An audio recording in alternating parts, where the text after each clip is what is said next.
Hi everyone, welcome back to the channel. Welcome back my bookworms, and today we have another book review as usual, and as you can see it's going to be another Wheel of Time. But before we jump into all of that, let me just say for the new subscribers, welcome. Don't forget to subscribe, like the content, and for the ones that have already subscribed, comment what is your score for this book before you see mine, just to see how things compare. And let's go. So A Crown of Swords, 7th book of the Wheel of Time, which is a series composed of 14 books plus a prequel.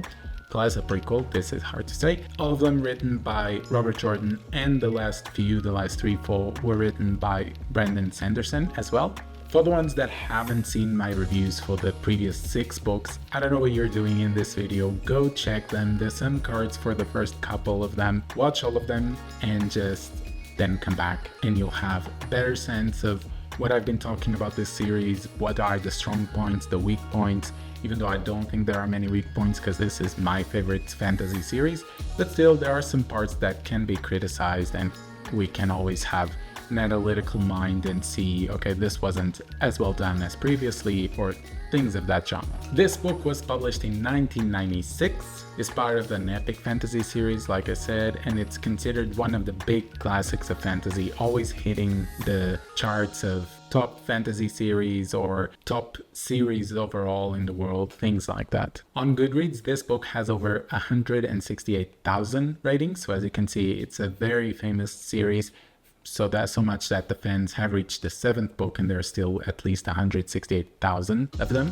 And the score it has, the final score, the rating is 4.06 out of 5. But before we jump into the actual review or what I thought about the book, we're going to go through the synopsis. So if you don't want to hear any spoilers, especially because this will be the synopsis for the 7th book, then jump into the timestamp so that you can skip the synopsis and jump right into the book review. Otherwise, if you're still keen to hear the synopsis, stick around and let's go. The war for humanity's survival has begun. Randall Thor, the Dragon Reborn, has escaped the snares of the White Tower, and the first of the rebel Aes Sedai have sworn to follow him. Attacked by the Servants of the Dark, threatened by the invading Shan-Chen, Rand rallies his forces and brings battle to bear upon Ilion, stronghold of Samael the Forsaken. In the city of Abu-Dah, Elaine, Avienda, and Matt struggle to secure the ter'angreal that can break the Darkwind's hold on the world's weather, and an ancient bane moves to oppose them. In the town of Salida, Egwene Alvir gathers an army to reclaim Tar Valon and reunite the Aes Sedai, and in Shadar Logoth, City of Darkness, a terrible power awakens. Alright, now with the synopsis out of the way, just gonna show the results for the previous books, so the ratings I gave from books 1 to 6. And this is going to be a huge list of numbers that is right here. I'm going to start reducing this because otherwise by the end of the series it would just be a whole screen of numbers and there's no point in that. But for now you can just see that the scores I gave for the first 6 books range from 4.2 to 4.8, with the last one being 5, which was an excellent book. I really loved it, and I mean the whole series I really love. And as you can see, there are highs and lows in the several categories, but yeah, there are some that just hit the right spot. Now the big question is, where will the 7th book sit amongst all these? And that's what we're gonna talk now. Starting with the plot, I think for the first time in this series, I felt that the plot was getting sluggish. There are moments here and there, especially towards the ending, where the plot seemed to move a bit faster and seems to engage and have some action, and definitely would make me excited to keep reading and want to read a couple more chapters just to see what would happen. But aside from that, I felt that the whole book was a bit filler, of not much happening in terms of the plot. It seemed like most of the book were just characters talking to each other, which in part helps for character development, and I'll speak more about it soon. But in terms of the plot, when characters just talk to each other, there's not much plot happening. So this category suffered a bit, and I'm gonna give it a 3 out of 5. Now for characters, as the synopsis says, and if you don't hear, this is not really a big spoiler, but the book focuses mostly, not exclusively, on Matt, Avienda, Elaine, and Nynaeve, which for me it's okay. I like them. They're not my favorites. They're also not the characters that I dislike the most, so for me it was balanced. And I understand that I completely agree that some books need to change the focus on what characters they're focusing on, because otherwise it would always just be the same character, and if some readers don't align with those characters, they would think the whole series boring. This way we are constantly changing the focus and understanding how the characters are developing throughout the books. And it's not like we completely forget the other characters. They still show up, just not as much as the characters that we are focusing on. So in this book it was mostly the 4 that I mentioned, and then a bit more on Rand, but Rand was second place, I would say. And then Perrin was even further down, but you understand, maybe the next book there will be a different focus. But I think that change helps us not get bored all the time. I also think this helps for the development of the characters, because this way we have a homogeneous development of all characters, instead of having one that is like super developed and the other ones are paper thin in terms of development. And the other thing I need to mention is that we were introduced to a couple new characters, namely Cat Swain. I'm not gonna spoil anything about her, but it's just one of my favorite characters in the series, and I'm so glad that she's finally in the series, and I know that now a lot of things will happen in the next books and it will be great to see. So for me, this category will be a 4 out of 5 because there was good development. We still get a glimpse here and there of what was happening with other characters. It wasn't astounding in terms of having arcs of characters finished or twisted in some way, so it's a strong 4, a strong stable 4. As for world building, Robert Jordan does it again and astounds me with the depth of the world building in this series.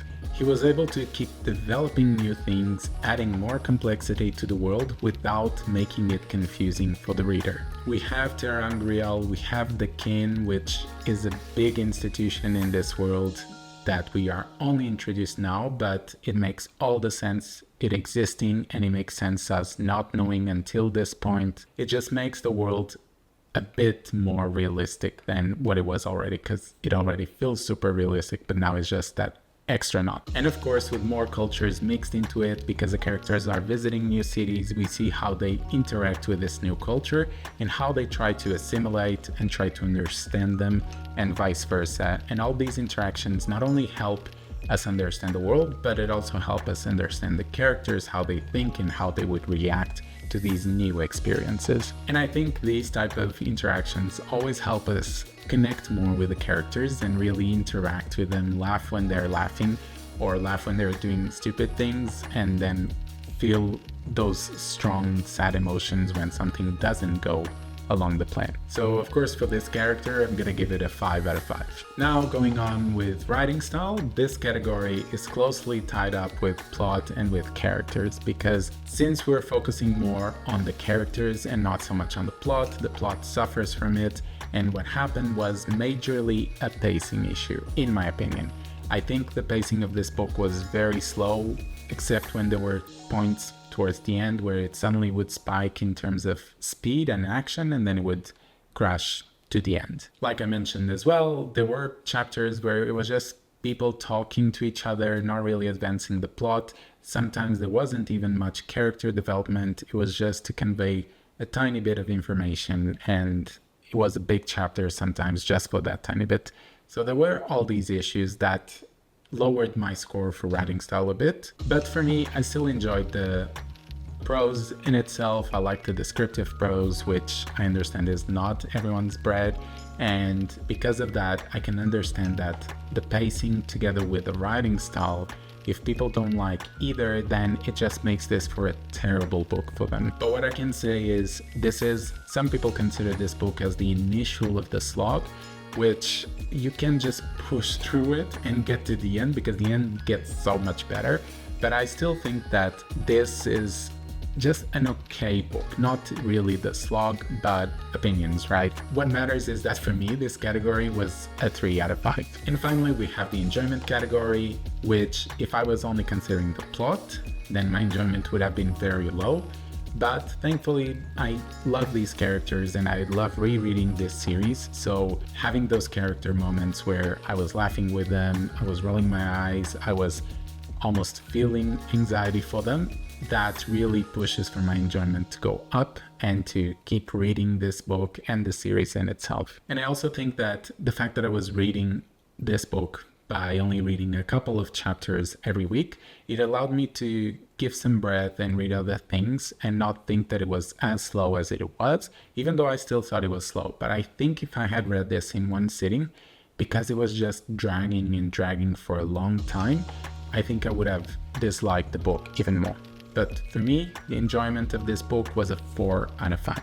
And so we reached the end of our review. So as you can see with the final scores, we have a 3 for plot, 4 for character, 5 for world building, and then 3 for writing style, and 4 for enjoyment. This gives us a final score of 3.8 out of 5, which is definitely the lowest this series has so far.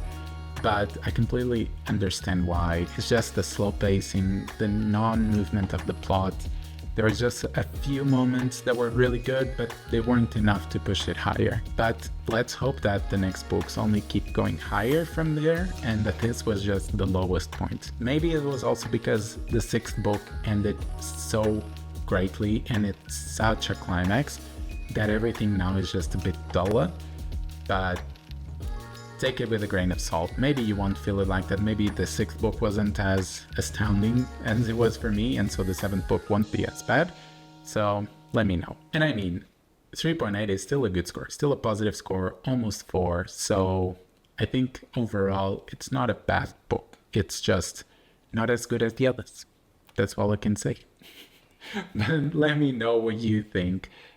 Is my score matched with yours, or are you keen to read this book? Are you afraid because of the slog? If you are, don't be, just push through. There are still great moments in the series, so go ahead and read it. And if you're new, don't forget, subscribe, like the content, and I'll be seeing you on Thursdays and on Sundays, okay? Bye!